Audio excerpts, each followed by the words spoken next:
મારા ખાસ મિત્રએ એ પ્રોજેક્ટ કાર વેચી દીધી જે અમે 8 મહિના સુધી સાથે મળીને બનાવી હતી, ફક્ત એટલા માટે કે તે તેની ગર્લફ્રેન્ડને બાલી લઈ જઈ શકે. મેં નવું-નવું કામ કર્યું હતું અને 80% સ્પેરપાર્ટ્સના પૈસા પણ મેં જ ચૂકવ્યા હતા, પરંતુ કારણ કે કાર તેના નામે રજીસ્ટર હતી, તેણે મને કહ્યું કે તે બધો નફો પોતાની પાસે રાખશે. મારી તકલીફ માટે તેની ઓફર? માત્ર $500. મેં ટર્બો સેટઅપ પર હજારો રૂપિયા ખર્ચ્યા અને સેંકડો કલાકો સુધી નખમાં ગ્રીસ લગાવીને મહેનત કરી અને અંતે મને ખબર પડી કે હું તો તેના વેકેશન માટે પૈસા ભેગા કરી રહ્યો હતો. મને ખૂબ જ વિશ્વાસઘાત અનુભવાયો, પણ પછી મેં તેને ફસાવવાનું નક્કી કર્યું. મેં તેને એક શાંત મેસેજ મોકલ્યો અને યાદ અપાવ્યું કે અમે નફો અડધો-અડધો વહેંચવાની વાત નક્કી કરી હતી. તે તરત જ મારી જાળમાં ફસાઈ ગયો. તેણે જવાબ આપ્યો, હા, શરૂઆતમાં આપણે 50-50 કહ્યું હતું, પણ કાયદેસર રીતે આ મારી કાર છે. ખુશ રહે કે હું તને $500 તો આપી રહ્યો છું.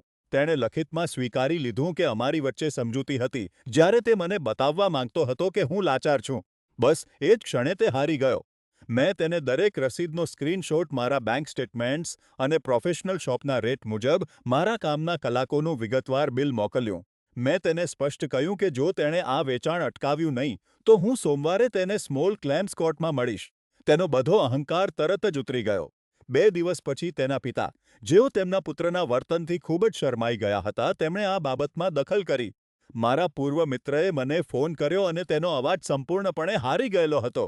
અમે નક્કી કર્યું કે મારી મહેનત અને પાર્ટ્સના ખર્ચને ધ્યાનમાં રાખીને નફો 80-20%ના પ્રમાણમાં વહેંચવામાં આવશે, જેમાં મોટો ભાગ મારો હતો. હું તેને બેંકમાં મળ્યો પૈસા જમા કરાવ્યા અને જ્યારે તેણે પૂછ્યું કે શું હવે બધું ઠીક છે, ત્યારે મેં તેને કહ્યું કે કાર બાબતે તો અમે હિસાબ કરી લીધો, પણ આપણી મિત્રતા હવે ખતમ થઈ ગઈ છે. તેને તેની બાલીની ટ્રીપ તો મળશે, પણ હવે તે તેના બજેટ મુજબ ઘણી સસ્તી હશે.